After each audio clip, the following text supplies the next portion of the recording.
अस्सलाम वालेकुम, welcome to horror discussions. Friends, आज की हॉरर स्टोरी हमारे से शेयर की है हमज़ा ने। Hamza, thank you so much for sharing your story with us.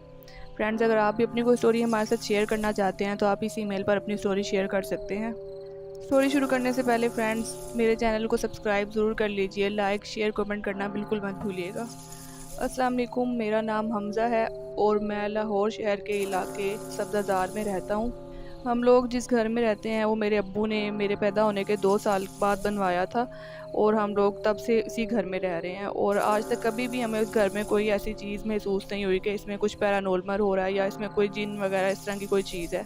Even कि हम लोगों को कभी इस चीज़ का सोच भी नहीं आई, कभी ऐसा ख्याल भी नहीं आया कि इस घर में ऐसा कुछ होगा। मैं एक बहुत ही बहादुर लड़का हूँ और मैं रात में अकेला किसी भी टाइम छत पर चला जाता हूँ, घर से बाहर चला जाता हूँ और मुझे किसी चीज़ से ज़्यादा डर नहीं लगता है। मैं बहुत कम डरता हूँ, कभी कभार डरता हूँ, अदरवाइज़ मैं अकेला कहीं भी चला जाता हूँ। लेकिन एक दिन मेरे साथ एक ऐसा वाक़या हुआ जिसके बाद मैं बहुत ज़्यादा डरने लगा और मेरे रोंगटे खड़े हो गए, मेरे होश उड़ गए। ये बात है दिसंबर 2023 की।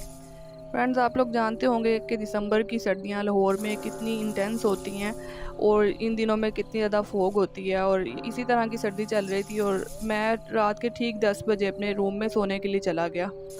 मेरी नींद कुछ ऐसी है कि मैं जब बिस्तर पर जाकर लेटता हूँ तो 5 से 10 मिनट के अंदर अंदर मुझे नींद आ जाती है और मुझे इसके लिए बहुत ज़्यादा मेहनत नहीं करनी पड़ती सोने के लिए, मैं आराम से सो जाता हूँ। लेकिन उस दिन जब मैं अपने रूम में सोने के लिए गया तो मुझे नींद ही नहीं आ रही थी। मैं बहुत ट्राई कर रहा था सोने के लिए, लेकिन पता नहीं क्यों मुझे नींद नहीं आ रही थी। टाइम गुज़रता जा रहा था, मैं बार-बार घड़ी की तरफ देख रहा था, लेकिन मुझे पता नहीं क्यों मुझे नींद आ ही नहीं रही थी। लेकिन मैं मुसलसल सोने के लिए ट्राई कर रहा था और मैं लेटा रहा और इसी तरह टाइम गुज़रता गया और अब रात के 2 बज चुके थे, लेकिन मुझे अभी तक नींद नहीं आई थी और मैं लेट-लेट के थक चुका था।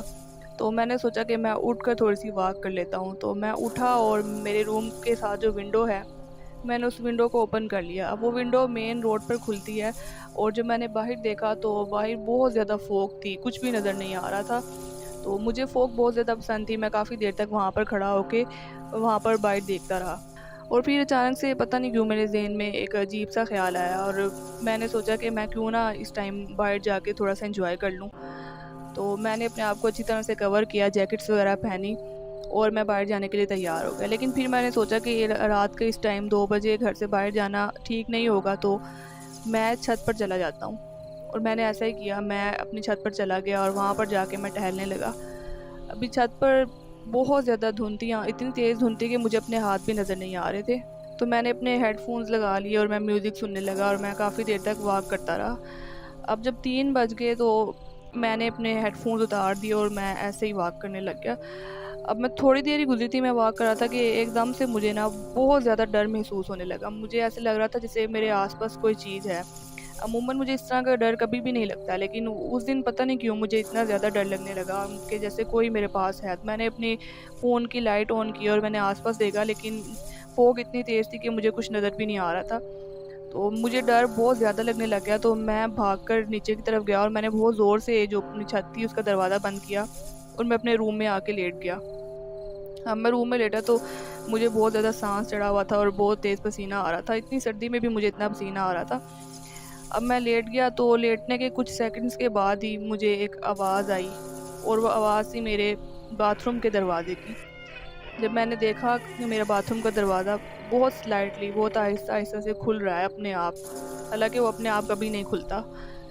और जब वो थोड़ा-सा खुला दरवाज़ा तो मैंने देखा उस दरवाज़े के बिल्कुल नीचे एक गर्दन, अजीब से शैडो थी, उसकी गर्दन नज़र आ रही थी और जैसे वो मुझे घूर के देख रहा हो। जब मैंने ये सीन देखा तो मैं बहुत ज़्यादा डर गया और मैंने फ़ौरन अपना जो ब्लैंकेट था वो अपने मुँह पर लिया और उसको ज़ोर से पकड़कर मैं लेट गया। अब मैं फुल काँप रहा था और मुझे पसीने आ रहे थे, मुझे बहुत ज़्यादा डर लग रहा था कि ये क्या हो रहा है मेरे साथ। और उसके थोड़ी ही देर बाद, कुछ और सेकंड्स के बाद, जो मेरे रूम का मेन डोर था वो भी ओपन हुआ और मुझे किसी के अंदर आने की आवाज़ आई। अब मैं और ज़्यादा डरने लगा और कोई आकर मेरे बेड पर मेरी टाँगों की साइड पे बैठ गया। मुझे लगा शायद ये कोई जिन है, कोई भूत है जो आके मेरे पास बैठ गया और ये मुझे मार डालेगा। मैं बहुत ज़्यादा डर रहा था। तो मुझे मेरी अम्मी की आवाज़ आई। तो मैंने सोचा कि हो सकता है ये वही जिन हो जो मेरी अम्मी के भेस में आके यहाँ बैठ गया और मुझे मारने के लिए आया हो। तो मैंने अपने मुँह से ब्लैंकेट नहीं उतारा। लेकिन जब दोबारा मुझे मेरी अम्मी की आवाज़ आई, इतनी देर में मेरे अब्बू भी बाहर से आ चुके थे मेरे रूम में। तो मुझे पता चला कि ये तो मेरी मम्मा पापा हैं। तो मैं फ़ौरन उठ के अपनी मम्मा के गले लग गया और मैं बहुत ज़ोर-ज़ोर से रोने लगा। मैं बहुत ज़्यादा काँप रहा था, बहुत ज़्यादा डर रहा था। तो मेरी मम्मा ने पूछा मुझसे कि क्या हुआ है? मेरे पापा भी परेशान हो गए। तो मैंने उनको सब कुछ बताया जो भी मेरे साथ हुआ था। तो मेरे पापा ने मुझे थोड़ा-सा डाँटा कि इस टाइम रात के इस वक़्त तुम ऊपर करने क्या गए थे? तुम्हारा दिमाग ख़राब हो गया था। और फिर मेरी मम्मा ने बताया कि वो लोग जब मैं ऊपर से नीचे आया था, मैंने ज़ोर से दरवाज़ा बंद किया था, तो वो उस दरवाज़े की आवाज़ से ही उठे थे। उन्हें लगा शायद घर में कोई चोर वग़ैरह आ गया, तो वो देखने के लिए उठे थे और वो इसीलिए मेरे रूम में भी आए थे। उसके बाद मुझे बहुत ज़्यादा डर लग रहा था, तो मैं अकेला सो भी नहीं पा रहा था। तो मैंने अपनी मम्मा और पापा को कहा कि आप लोग मेरे साथ मेरे रूम में ही सोएं, ताकि दोबारा कुछ इस तरह की चीज़ हो तो आप लोगों को भी पता चले। लेकिन उसके बाद दोबारा उस तरह की कोई चीज़ नहीं हुई और कुछ दिनों तक तो मैं डरता रहा, लेकिन फिर आहिस्ता-आहिस्ता जो है मेरा डर ख़त्म हो गया और मैं फिर से अकेला सोने लग गया था। ये इंसिडेंट मेरे साथ लाइफ में बिल्कुल पहली बार हुआ था और मैं होप करता हूँ कि इसके बाद दोबारा कभी भी मेरे साथ इस तरह की कोई चीज़ ना हो। अभी तक तो ऐसा कुछ भी नहीं हुआ दोबारा। पता नहीं वो क्या चीज़ थी, वो जिन था या वो क्या सिर्फ़ मेरा वहम था, लेकिन वो जो भी था वो बहुत ही ज़्यादा डरावना था और मैं उससे बहुत ज़्यादा डर गया था। तो ये वाक़या मेरे साथ पेश आया था अभी रिसेंटली 2023 में। तो फ्रेंड्स, ये थी हमारी आज की स्टोरी। अगर आपको पसंद आई होगी तो लाइक, शेयर, कमेंट ज़रूर कीजिएगा। मेरे चैनल को सब्सक्राइब भी कर लीजिएगा और अगर आप भी अपनी कोई हॉरर स्टोरी हमारे साथ शेयर करना चाहते हैं तो आप इस ईमेल एड्रेस पर अपनी स्टोरी शेयर कर सकते हैं।